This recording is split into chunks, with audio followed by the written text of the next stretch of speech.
नमस्कार दोस्तों, स्वागत है आप सभी का एजुकेशन मंत्रा में। दोस्तों, विद्यार्थी जीवन से संबंधित जो भी महत्वपूर्ण अपडेट्स हैं आज के इस वीडियो सेशन में साझा की जाएंगी और जो समाचार पत्रों पर आधारित हैं खबरें उनको भी यहाँ पर प्रमुखता से चर्चित किया जाएगा। तो चलिए दोस्तों, वीडियो सेशन को स्टार्ट करते हैं। लेकिन इसके पहले जो यूपी ट्रिपल एस सी पेट की प्रिपरेशन कर रहे हैं उन छात्रों के लिए एक छोटी सी इन्फॉर्मेशन। अगर आप यूपी टेट की प्रिपरेशन कर रहे हैं तो चच्चू पब्लिकेशन लाए हैं स्टडी गाइड। एक बेहतरीन कंटेंट से युक्त इस गाइड में आपको मिलेंगे 3000 से अधिक महत्वपूर्ण प्रश्न। यूपी टेट पाठ्यक्रमानुसार आपको संपूर्ण थ्योरी मिलेगी, 2 सॉल्व्ड पेपर मिलेंगे और इनका पूरा विश्लेषण यहाँ पर देखने के लिए मिलेगा। और यहाँ पर देखा जाए तो बाल विकास शिक्षा शास्त्र का विश्लेषण चार्ट, किस टॉपिक से कितने क्वेश्चन प्रीवियस ईयर में बने, इसी प्रकार का हिंदी, इंग्लिश और गणित, पर्यावरण अध्ययन का भी। और यहाँ पर जो थियरी है हर एक सब्जेक्ट की दी गई है। सॉल्व्ड पेपर के बाद से आप यहाँ पर देख सकते हैं थियरी यहाँ पर प्रोवाइड की गई है। ये जैसे बाल विकास की पूरी थियरी हो गई। फिर इसमें क्या है, स्टडी कंटेंट में जो बहुत सारे इंपॉर्टेंट फैक्ट हैं प्रीवियस ईयर के क्वेश्चन पेपर के आधार पर या आगामी परीक्षाओं में जो बन सकते हैं उनके बहुत सारे अच्छे अच्छे फैक्ट्स यहाँ पर दिए गए हैं। और इसके बाद से आपको बहुत सारे क्वेश्चन और इनके व्याख्यात्मक हल भी दिए गए हैं। इतना ही नहीं, अगर सब्जेक्ट वाइज आप बुक परचेज करना चाहते हैं तो चच्चू पब्लिकेशन लाए हैं यूपी टेट की इंग्लिश, सीडीपी, गणित, हिंदी, पर्यावरण अध्ययन, संस्कृत इत्यादि की सेपरेट बुक और साथ ही साथ यूपी टेट प्राथमिक स्तर की प्रैक्टिस सेट।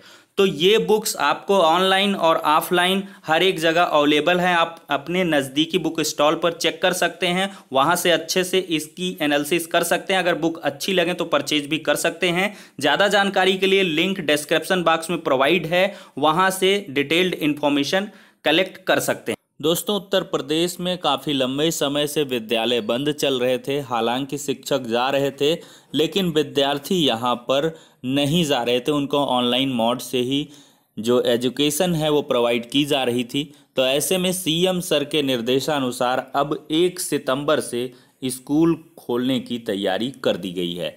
चरणबद्ध तरीके से स्कूलों को खोला जाएगा उत्तर प्रदेश में। तो देखते हैं आज के समाचार पत्रों में क्या कुछ चीज़ें वर्णित हैं।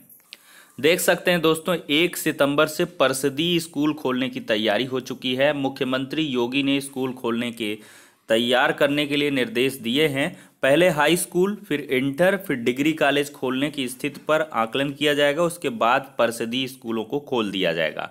बेसिक शिक्षा विभाग 15 अगस्त से खुल रहे माध्यमिक विद्यालयों में कोरोना संक्रमण की स्थिति का आकलन करने के बाद 1 सितंबर से अपने स्कूल खोलने का निर्णय कर सकता है।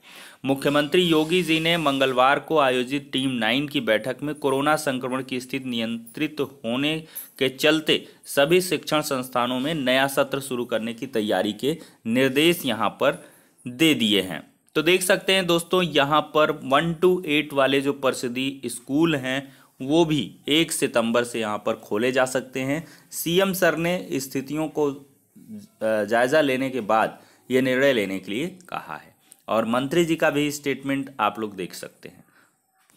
अब चलते हैं अहम अपडेट की तरफ। परिषदीय स्कूलों में दोस्तों शिक्षकों के 72,712 पद खाली हैं। कुल आंकड़ा आ चुका है। यहाँ पर देखा जाए दोस्तों तो बेसिक शिक्षा परिषद के 1,13,289 प्राथमिक और 45,625 उच्च प्राथमिक स्कूलों में सहायक अध्यापकों के 72,712 पद खाली हैं। पिछले 3 साल में 68,500 और 69,000 सहायक अध्यापक भर्ती के बाद स्थिति में जो थोड़ा सा सुधार है वो हुआ है।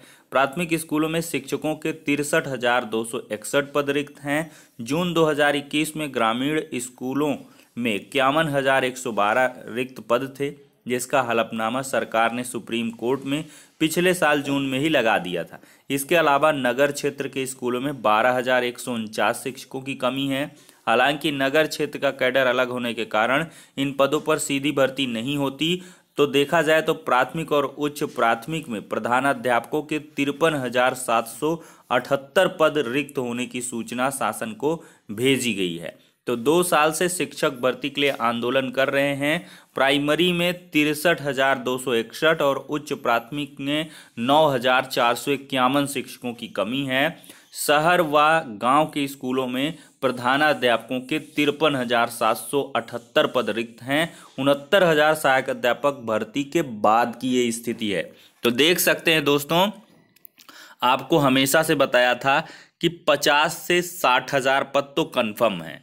तो उसी तरीके से यहाँ पर दोस्तों 97,000 95,000 की जो मांग की जा रही है वो खैर अभ्यर्थियों का अपना मत है, लेकिन इतने पद रिक्त नहीं है। साफ तौर पर देख सकते हैं प्राथमिक में 63,261 पद एक्चुअल में रिक्त हैं और 9,451 ये उच्च प्राथमिक के हैं। दोनों को आप ऐड करोगे तो 72,712 पद रिक्त हैं। हालांकि 9,451 पदों पर सीधी भर्तियां बंद हैं, नियमावली में चेंजेस हो चुके हैं। अब जो भी ये पद भरे जाएंगे ये प्रमोशन के आधार पर भरे जाएंगे। तो मोटे तरीके से आप देखें तो 63,000 के करीब लगभग पद अभी भी प्राथमिक विद्यालयों में खाली हैं और इन पर नई शिक्षक भर्ती की मांग होनी चाहिए और इन पदों को जल्द से जल्द भरा जाना चाहिए। देखिए, 2 साल से शिक्षक भर्ती के लिए आंदोलन कर रहे हैं छात्र।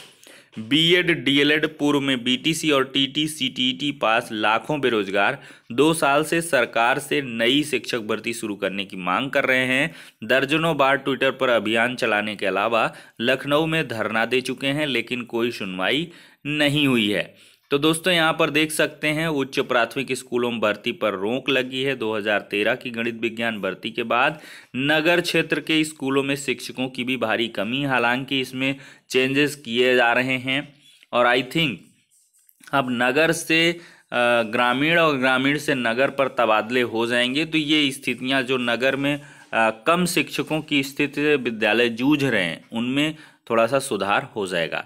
तो दोस्तों फाइनली देखा जाए तो 63,261 पद एग्जैक्टली निकल के आते हैं और ये आधिकारिक आंकड़ा है, कोई हिंदुस्तान समाचार पत्र के संजोग मिश्रा जी का आंकड़ा नहीं है।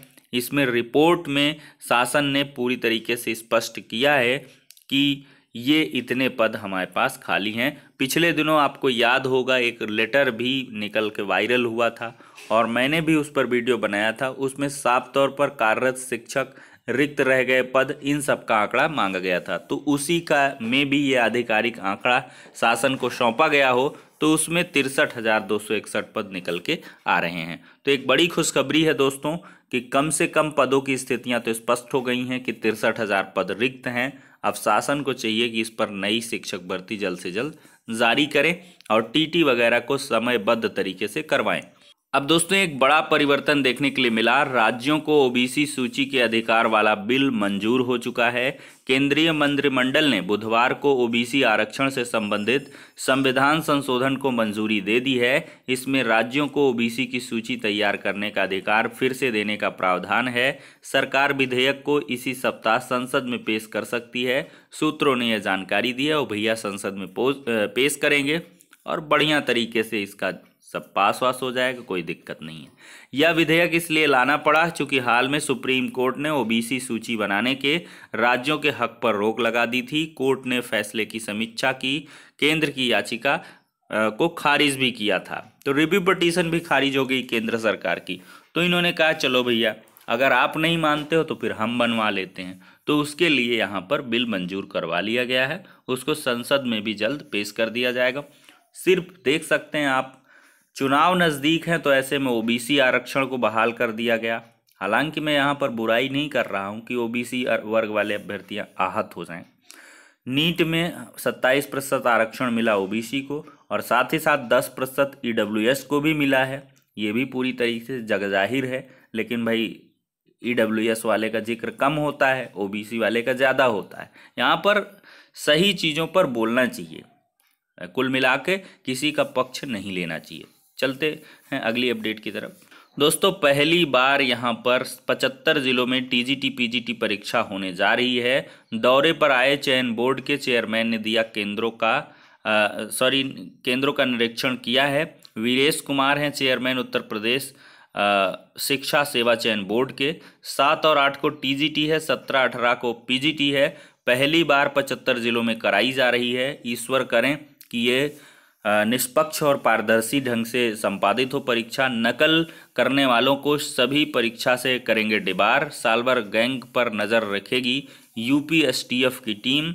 यहाँ पर चाक चौबंद तो काफ़ी ज़्यादा है, अब इसमें अमली जामा पहनाया जाए तो भैया बढ़िया है। सालवर गैंग की धरपकड़ की जिम्मेदारी एसटीएफ को पहले से दे दी जा चुकी है। नकल रोकने के लिए अन्य एजेंसियों को भी जिम्मेदारी दी गई है। उन्होंने अभ्यर्थियों से किसी प्रकार के झांसे में न आने की अपील की है।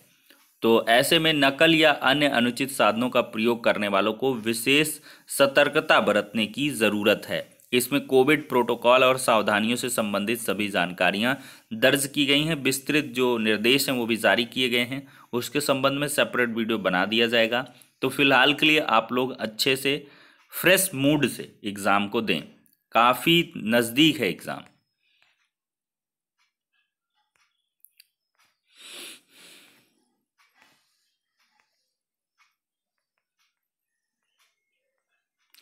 अब इधर देखा जाए दोस्तों तो पंचायत सहायक भर्ती के लिए नोडल अफसर तैनात किए जा चुके हैं। पंचायत सहायकों की भर्ती प्रक्रिया को पारदर्शी और निष्पक्ष बनाने के लिए प्रशासन ने न्याय पंचायत स्तर पर नोडल अधिकारियों की तैनाती कर दी है। ये अधिकारी आवेदन की निगरानी करेंगे, वहीं अपनी तैनाती की न्याय पंचायत से आने वाले आवेदन का पूरा लेखा जोखा भी रखेंगे। आवेदकों को यदि आवेदन करने में कोई दिक्कत आ रही है तो वो उसे भी दूर करेंगे। ब्लॉक स्तर के सभी एडीओ व अन्य ब्लॉक स्तरीय अधिकारियों को नोडल बनाया गया है। ग्राम सचिवालय को प्रभावी बनाने के लिए पंचायत सहायकों की भर्ती के लिए आवेदन प्रक्रिया शुरू हो गई है। आवेदन की अंतिम तिथि 17 अगस्त रखी गई है। डीपीआरओ शाश्वत आनंद ने बताया है कि राजधानी की सभी 92 न्याय पंचायतों में पंचायत सहायक पद के आवेदकों की आवेदन से जुड़ी समस्या के समाधान के लिए नोडल अधिकारी तैनात किए गए हैं। यह नोडल अधिकारी अपनी न्याय पंचायत के गांव में आने वाले आवेदन का ब्यौरा रखेंगे।